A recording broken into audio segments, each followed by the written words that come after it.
Drugs, fake passport ಮತ್ತೆ sim card ಸಿಕ್ಕಿದೆ. Drugs? ನಾನು ಯಾವ ಪಾರ್ಸಲ್ ಕಳ್ಸಿಲ್ಲ ರೀ. ಪಾರ್ಸಲ್ ಮೇಲೆ ನಿಮ್ ಮೊಬೈಲ್ ನಂಬರು ಅಡ್ರೆಸ್ಸೇ ಇರೋದು. ರೀ, ಯಾರೋ ಕಳ್ಸಿ ನನ್ನ ಹೆಸರು ಹಾಕಿದ್ರೆ ನಾನೇನ್ರಿ ಮಾಡಕ್ಕಾಗತ್ತೆ? ನೋಡಿ, ನಂಗದೆಲ್ಲ ಗೊತ್ತಿಲ್ಲ. ನಿಮ್ ಕಾಲ್ನ CBI ಟ್ರಾನ್ಸ್ಫರ್ ಮಾಡ್ತಾ ಇದೀವಿ, ದಯವಿಟ್ಟು ಹೋಲ್ಡ್ ಮಾಡಿ. CBI? Hello hello. ಯಾರಪ್ಪ? ಮನೋಜ? ಹೌದು. CBI ಇಂದ ಮಾತಾಡ್ತಾ ಇದ್ದೀನಿ. ನಿಮ್ಮ ಹೆಸರಲ್ಲಿ ಹೈಕೋರ್ಟ್ ಅರೆಸ್ಟ್ ವಾರೆಂಟ್ ಇದೆ. ಅರೆಸ್ಟ್ ವಾರೆಂಟಾ? ನಿಮ್ಮ ಆಧಾರ್ ನಂಬರ್ ಹೇಳಿ. 5583-684 ಸರ್. ನಿಮ್ಮ ಪ್ಯಾನ್ ನಂಬರು? ಸರ್ ಅದು 0325 ಸರ್. ನೀವು ಕೆಲಸ ಮಾಡೋ ಕಂಪ್ನಿ ನೋಡಿ. ನೀವು ಹೇಳಿ ಡೀಟೇಲ್ಸ್ ಎಲ್ಲ ಮ್ಯಾಚ್ ಆಗ್ತಾ ಇದೆ. ನೀವು ಈಗಲೇ ಹೊರಟು ಅಂಧೇರಿ ವೆಸ್ಟ್ ಪೊಲೀಸ್ ಸ್ಟೇಷನ್ಗೆ ಬನ್ನಿ. ಸರ್, ನಾನಿರೋದು ಬ್ಯಾಂಗ್ಳೂರಲ್ಲಿ ಸರ್. ಅರ್ಜೆಂಟಾಗಿ ಬಾಂಬೆಗೆ ಬಂದರೆ ಹೇಗೆ ಬರೋಕ್ಕಾಗುತ್ತೆ ಸರ್? ಸರಿ, ನಾವು ನಿಮ್ಮನ್ನ ಡಿಜಿಟಲ್ ಅರೆಸ್ಟ್ ಮಾಡ್ತಾ ಇದ್ದೀವಿ. ಡಿಜಿಟಲ್ ಅರೆಸ್ಟಾ? ಸರ್, ನಿಮಗೆ ಅರೆಸ್ಟ್ ವಾರೆಂಟ್ ಕಳಿಸಿದ್ದೀನಿ. ನೀವು ಮನೆ ಬಿಟ್ಟೆಲ್ಲೂ ಹೋಗೋ ಹಾಗಿಲ್ಲ, ಯಾರ ಹತ್ರನೂ ಮಾತಾಡೋ ಹಾಗಿಲ್ಲ. ಈ ವಿಷಯನ ಯಾರಿಗೂ ಶೇರ್ ಮಾಡಬೇಡಿ. ಹಾಗೇನಾದ್ರು ಮಾಡಿದ್ರೆ 5 ವರ್ಷ ಜೈಲು ಮತ್ತೆ 10 ಲಕ್ಷ ದಂಡ ಕಟ್ಟಬೇಕಾಗತ್ತೆ. ಮತ್ತೆ ನಿಮ್ಮ ಅಕೌಂಟ್ ಡೀಟೇಲ್ಸ್ನ ನಮಗೆ ಇಮಿಡಿಯೇಟಾಗಿ ಕಳಿಸಿ. ಇನ್ನು 1 ಗಂಟೆಯಲ್ಲಿ DCP ಅವರು ನಿಮ್ಮ ಹತ್ರ ಮಾತಾಡ್ತಾರೆ. ಸ್ಕೈಪ್ನ ಇನ್ಸ್ಟಾಲ್ ಮಾಡಿಕೊಂಡು ರೆಡಿ ಇರಿ. Okay sir.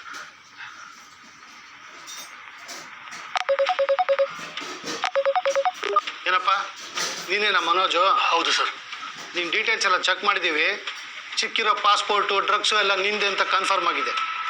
RBI ರಿಪೋರ್ಟ್ ಕೊಟ್ಟಿದ್ದಾರೆ, ನಿನ್ನ ಅಕೌಂಟಲ್ಲಿ ಮನಿ ಲಾಂಡ್ರಿಂಗ್ ಆಗಿದೆ ಅಂತ. ಸೊ ನಿನ್ನ ಡಿಜಿಟಲ್ ಅರೆಸ್ಟ್ ಮಾಡೋಕ್ಕಾಗಲ್ಲ, ಫಿಸಿಕಲ್ ಅರೆಸ್ಟೇ ಮಾಡಬೇಕು. ಲೋಕಲ್ ಪೊಲೀಸ್ ಹೇಳಿದ್ದೀವಿ, ಅವ್ರು ಇನ್ನೇನು ಬರ್ತಾರೆ, ಸಹಕರಿಸಿ. ಸರ್ ಪ್ಲೀಸ್, ಪೊಲೀಸ್ನವ್ರನ್ನೆಲ್ಲ ಮನೆ ಹತ್ರ ಕಳಿಸ್ಬೇಡಿ ಸರ್. ಮರ್ಯಾದೆ ಪ್ರಶ್ನೆ. ಪ್ಲೀಸ್ ಹೆಲ್ಪ್ ಮಾಡಿ ಸರ್. ಅದೆಲ್ಲ ಆಗಲ್ಲಯ್ಯ, ನಮ್ಮ ಕೆಲಸ ನಮಗೆ ಮಾಡಕ್ಕೆ ಬಿಡು. Sir please help sir. ಆಯ್ತಯ್ಯ, ನೀ ಹೊರಗಡೆ ಎಲ್ಲೂ ಹೋಗೋ ಆಗಿಲ್ಲ. ಮನೆಯಲ್ಲಿ ಒಬ್ಬನೇ ಒಂದು ರೂಮಲ್ಲಿರು. ಯಾವ ಕಾಲು ತಗೋಬೇಡ, ಸ್ಕೈಪು ಆಫ್ ಮಾಡಬೇಡ. ನಾವು ನಿಮ್ಮನ್ನು ಅಬ್ಸರ್ವ್ ಮಾಡ್ತಾ ಇರ್ತೀವಿ. Is it clear? Okay sir.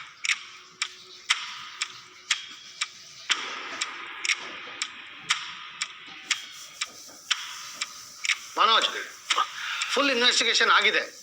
ನೀವು ಇನ್ನೋಸೆಂಟು, ಟ್ರ್ಯಾಪ್ ಆಗಿದ್ದೀರಾ ಅಂತ ಅನ್ನಿಸ್ತಾ ಇದೆ. ಆದರೆ ಮನಿ ಲಾಂಡ್ರಿಂಗ್ ಇನ್ನೂ ಫೈನಲೈಸ್ ಆಗಿಲ್ಲ. ಒಂದು ಕೆಲಸ ಮಾಡಿ, ನಾನು ಒಂದು ಗೌರ್ಮೆಂಟ್ ಅಕೌಂಟ್ ನಂಬರ್ ಕೊಡ್ತೀನಿ, ಅದಕ್ಕೆ ನಿಮ್ಮ ಫಂಡ್ಸ್ ಎಲ್ಲ ಟ್ರಾನ್ಸ್ಫರ್ ಮಾಡಿಬಿಡಿ. ಮನಿ ಲಾಂಡ್ರಿಂಗ್ ಆಗಿದ್ದರೆ ಅದನ್ನು ಡಿಡಕ್ಟ್ ಮಾಡಿ ಬ್ಯಾಲೆನ್ಸ್ ಎಲ್ಲ ನಿಮ್ಮ ಅಕೌಂಟ್ಗೆ ವಾಪಸ್ ಟ್ರಾನ್ಸ್ಫರ್ ಮಾಡಿಬಿಡ್ತೀವಿ.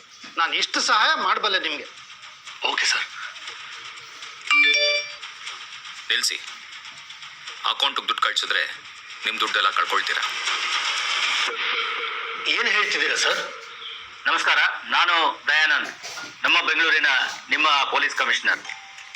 ಇತ್ತೀಚಿನ ದಿನಗಳಲ್ಲಿ ಸೈಬರ್ ವಂಚಕರು ನಿಮ್ಮನ್ನು ವಂಚಿಸಲು ನಿಮ್ಮ ಖಾಸಗಿ ಮಾಹಿತಿಯನ್ನು ಬೇರೆ ಬೇರೆ ಮೂಲಗಳಿಂದ ಪಡೆದುಕೊಂಡು ನಿಮ್ಮನ್ನು VVIP ಕರೆಗಳ ಮೂಲಕ ಸಂಪರ್ಕಿಸಿ ತಾವು ಕೊರಿಯರ್ ಕಂಪನಿಗಳು ಅಥವಾ CBI, ED ಅಥವಾ ಮುಂಬೈ ಪೊಲೀಸ್, ಡೆಲ್ಲಿ ಪೊಲೀಸ್ ಅಂತೇಳಿ, ನಾರ್ಕೋಟಿಕ್ ಡಿಪಾರ್ಟ್ಮೆಂಟು ಅಂತ ಹೇಳಿ ನಿಮ್ಮನ್ನು ನಂಬಿಸಿ ನಿಮ್ಮ ಒಂದು ಯಾರ ಸಂಪರ್ಕವೂ ನೀವು ಬಾರದೆ ಡಿಜಿಟಲ್ ಅರೆಸ್ಟ್ ಮಾಡಿದ್ದೇವೆ ಅಂತ ಒಂದು ಬೆದರಿಕೆಯನ್ನು ಹಾಕಿ, ನಂತರ ನೀವು ಮನಿ ಲಾಂಡ್ರಿಂಗ್ನಲ್ಲಿ ಅಥವಾ ಡ್ರಗ್ ಸಪ್ಲೈನಲ್ಲಿ ಅಥವಾ ಇತರ ಕಾನೂನು ಬಾಹಿರ ಚಟುವಟಿಕೆಗಳಲ್ಲಿ ಭಾಗಿಯಾಗಿದ್ದೀರಿ ಅಂತ ಹೇಳಿ ನಿಮ್ಮನ್ನು ಹೆದರಿಸಿ ನಿಮ್ಮಿಂದ ಬೇರೆ ಬೇರೆ ಬ್ಯಾಂಕ್ ಖಾತೆಗಳಿಗೆ ಹಣವನ್ನು ವರ್ಗಾವಣೆ ಮಾಡಿಕೊಂಡು ಮೋಸ ಮತ್ತು ವಂಚನೆ ಮಾಡ್ತಾ ಇರತಕ್ಕಂಥದ್ದು ಕಂಡು ಬಂದಿದೆ.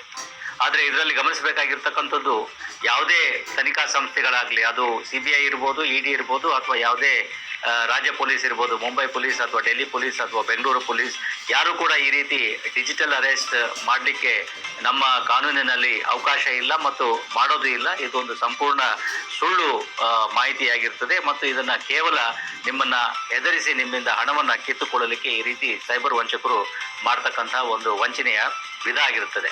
ಆದ್ದರಿಂದ ನೀವು ಯಾವುದೇ ಈ ರೀತಿಯ ಕರೆಗಳನ್ನು ನೀವು ಸ್ವೀಕರಿಸಿದ್ದೇ ಆದಲ್ಲಿ, ಯಾರಾದರೂ ಈ ರೀತಿ ನಿಮ್ಮನ್ನು ಈ ಕಾನೂನು ಬಾಹಿರ ಚಟುವಟಿಕೆಗಳಲ್ಲಿ ನೀವು ತೊಡಗಿದ್ದೀರಿ ಅಂತೇಳಿ ಹೆದರಿಸಿ ನಿಮ್ಮನ್ನು ಡಿಜಿಟಲ್ ಅರೆಸ್ಟ್ ಮಾಡ್ತಕ್ಕಂಥ ಒಂದು ಸನ್ನಿವೇಶ ಉದ್ಭವ ಆಗದಲ್ಲಿ ತಕ್ಷಣವೇ ಆ ಕರೆಯನ್ನು ಕಟ್ ಮಾಡಿ ನೇರವಾಗಿ 1930ಗೆ ಕಾಲ್ ಮಾಡಿ ಎಲ್ಲ ಮಾಹಿತಿಗಳನ್ನು ನೀಡಿದರೆ ಅವರು ಇದ್ರ ಮೇಲೆ ಕ್ರಮ ಕೈಗೊಳ್ತಾರೆ. ಅಥವಾ ನೀವು ಸ್ಥಳೀಯ ಪೊಲೀಸ್ ಠಾಣೆಗೆ ಹೋಗಿ ಅಲ್ಲಿಯೂ ಕೂಡ ಇದರ ಬಗ್ಗೆ ಮಾಹಿತಿಯನ್ನು ನೀಡಬಹುದಾಗಿದೆ.